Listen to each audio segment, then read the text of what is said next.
Do you think you know what you can and cannot wear on a cruise? The truth is more and more passengers are denied boarding just because of the banned travel outfits. Cruise lines are quietly rolling out stricter dress code rules in 2025, and some of them are so surprising. Passengers are getting denied boarding at the terminal. Imagine it.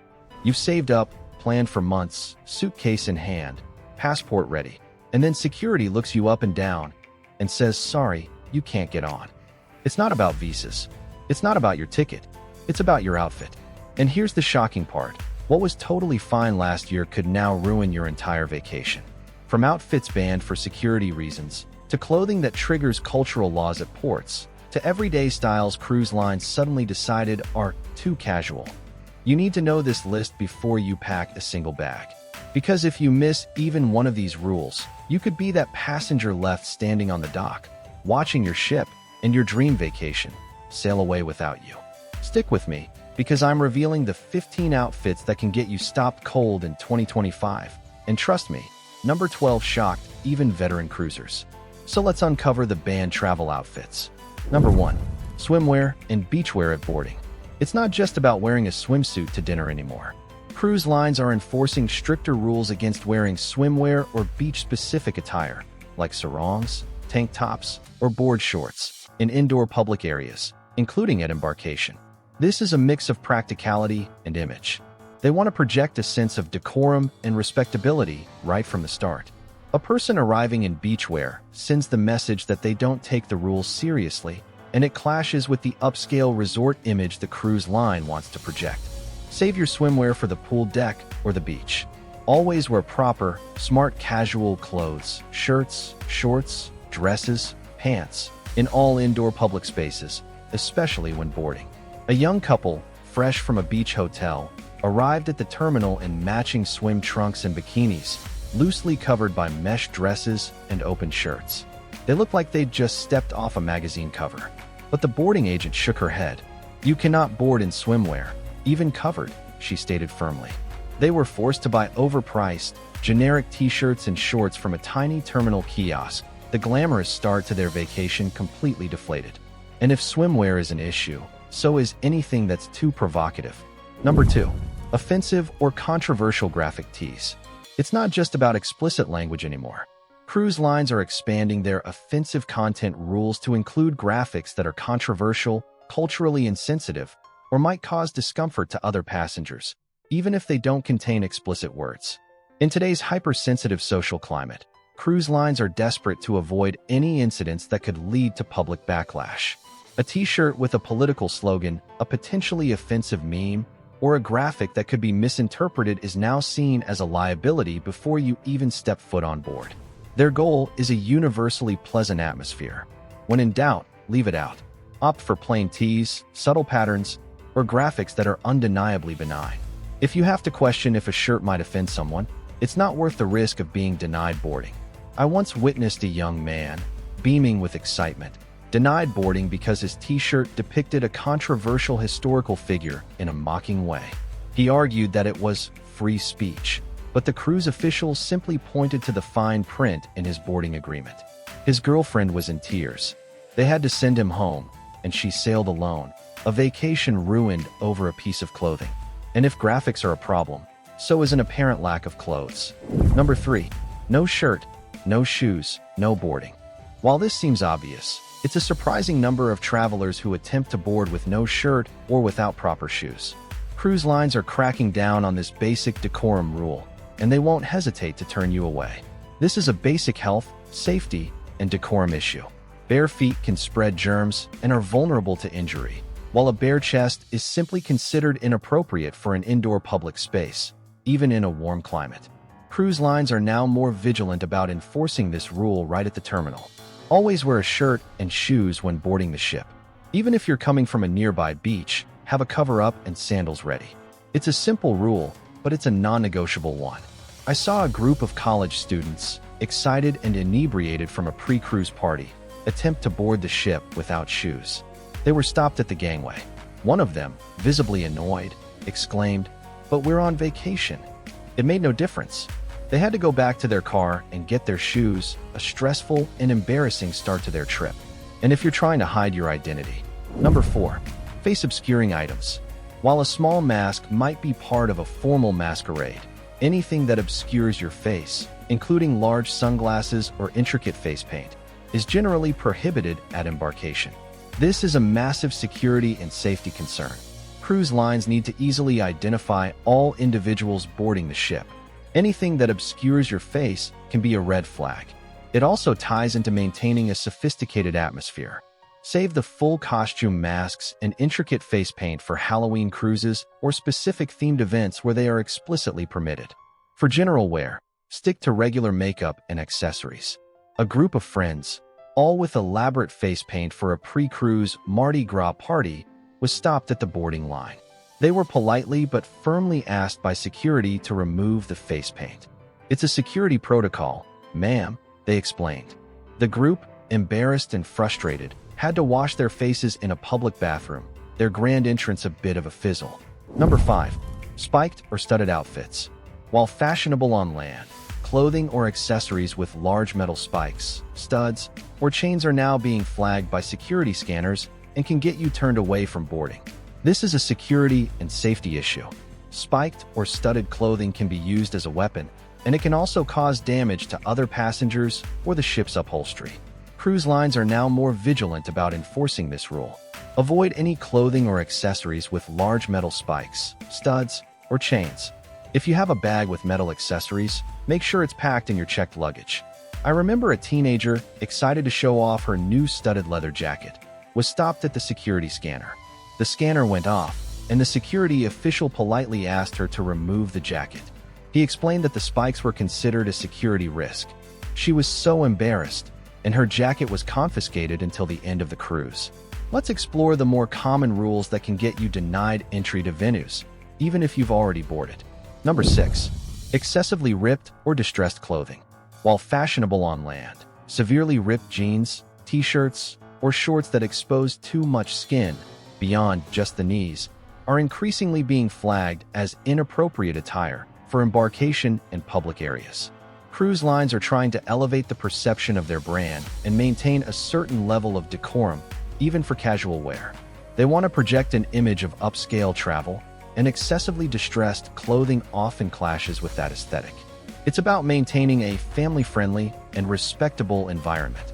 A few tasteful rips on jeans might still pass, but anything that looks like it's barely holding together or that exposes large areas of skin should stay in your suitcase for port days only.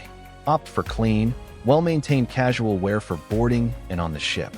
A group of friends, all in designer ripped jeans and band t-shirts, tried to board, looking ready for a rock concert. The cruise line staff stopped them, explaining their attire was too casual and revealing. They were utterly bewildered. After a frantic rush to buy new, conservative pants from an airport shop, they finally boarded. But the initial excitement of their trip was completely overshadowed by the stress and embarrassment.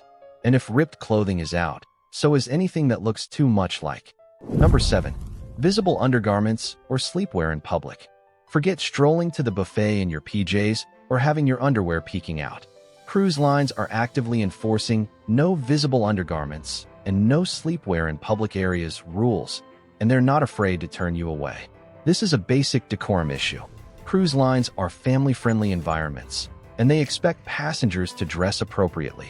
Visible underwear or sleepwear is considered disrespectful to other passengers and the overall atmosphere. Always make sure your clothes provide proper coverage. Save your pajamas for your cabin, and if you're stepping out, even for a quick coffee, put on actual clothes. A passenger, clearly still half asleep, sauntered into the main dining room for breakfast in a silk robe over what was clearly a nightgown. Before he could even reach the coffee station, a polite but firm maitre d' intercepted him. "Sir, I'm afraid sleepwear is not permitted in the dining room." The man, mortified, quickly retreated, his face bright red. Number 8. Men's tank tops and sleeveless shirts at dinner. This isn't new, but enforcement is tightening. Many cruise lines are strictly prohibiting men from wearing tank tops, sleeveless shirts, or even very casual t-shirts in main dining rooms, specialty restaurants, and evening lounges. This is a traditional aspect of smart casual for evening wear. It's about presenting a polished image. A collared shirt or a smart button-down is generally expected.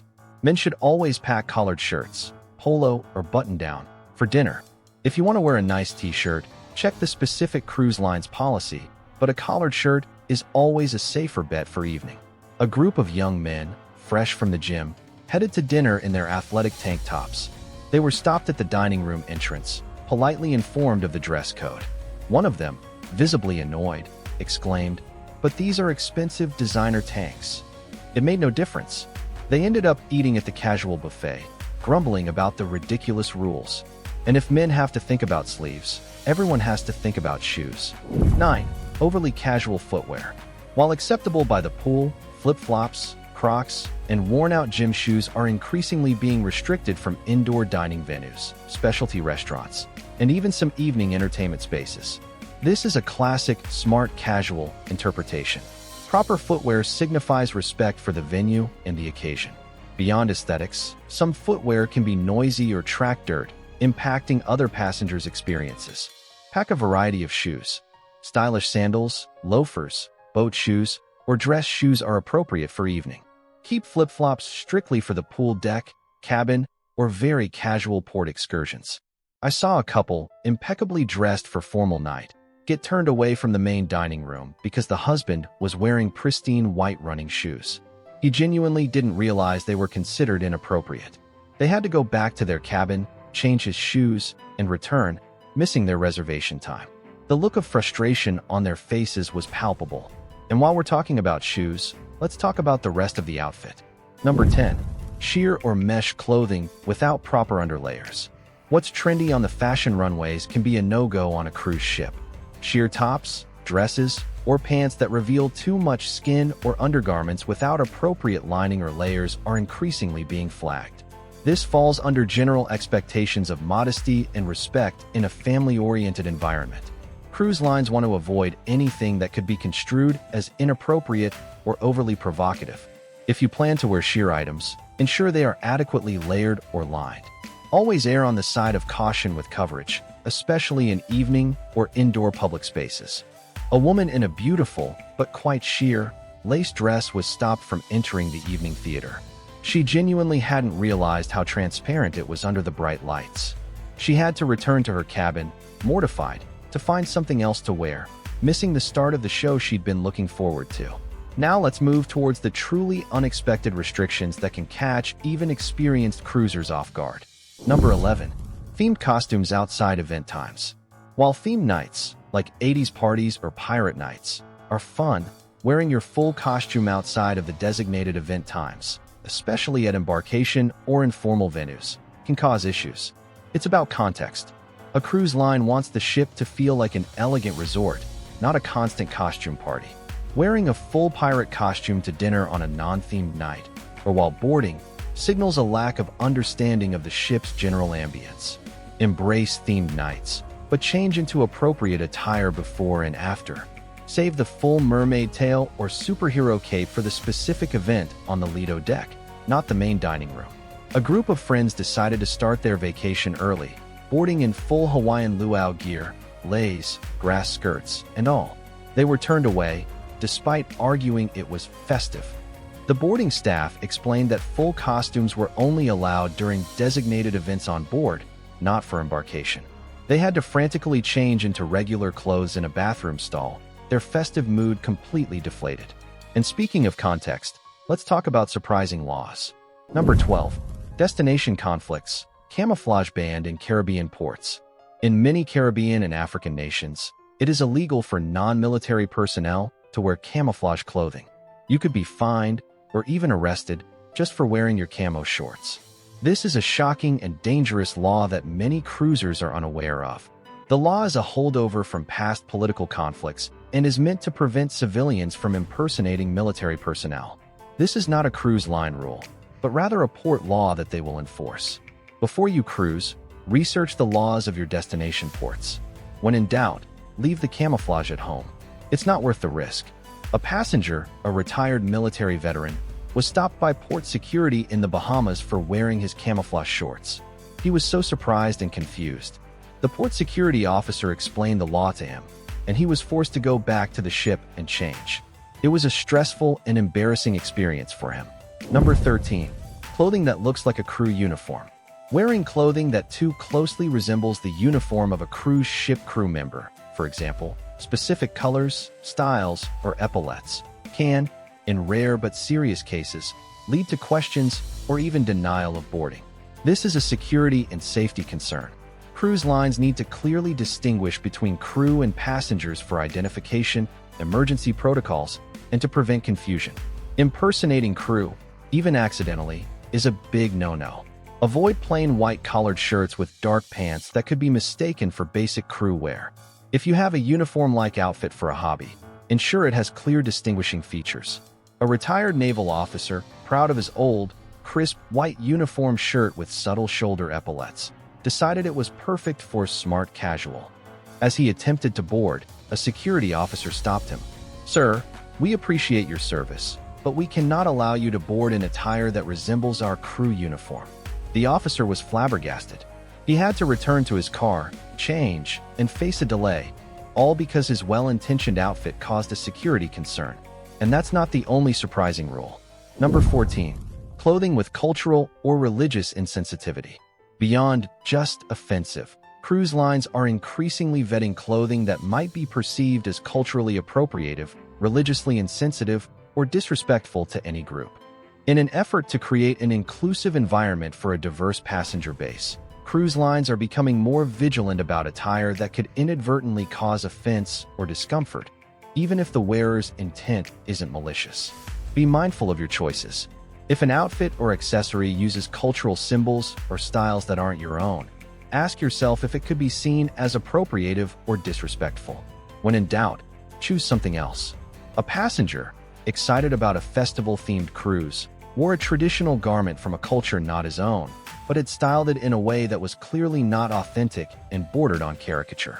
A senior cruise official approached him quietly, explaining that while the intent might be good, it was causing discomfort among some passengers. He was asked to change, and the incident cast a shadow over his evening. And finally, the most surprising rule of all. Number 15. Excessively wrinkled or unkempt clothing. It's not just about what you're wearing, but how you're wearing it. Heavily wrinkled clothes, items with visible stains, or outfits that appear generally unkempt can now be a reason for denial of entry to certain venues, and potentially even boarding. This goes back to the cruise line's desire for an elevated image. Even if the item itself is acceptable, if it looks like it was pulled from the bottom of a laundry basket, it clashes with the expected ambience. It signals a lack of care. Invest in travel-friendly fabrics, use wrinkle-release sprays, or utilize the ship's hidden laundromats or cabin sink washing method. Always try to look neat and presentable in public areas. A man, having packed light, wore the same linen shirt multiple times without ironing. By the last formal night, it was a crumpled mess. He tried to enter the main dining room and was politely, but firmly, redirected to the casual buffet. "Sir, we require a certain standard of dress here," the hostess said with a gentle sigh, gesturing to his rumpled attire. He was mortified, realizing his attempt to be casual had crossed the line. So there you have it, 15 surprising outfits and clothing items that could get you denied boarding or turned away from venues in 2025. The rules are changing, and being prepared is key to a stress-free cruise. Did any of these bans surprise you? Do you think cruise lines are going too far? Let me know your thoughts in the comments below. If this video saved you from a potential boarding disaster, hit that like button and subscribe for more insider cruise tips. Until next time, take care and happy cruising.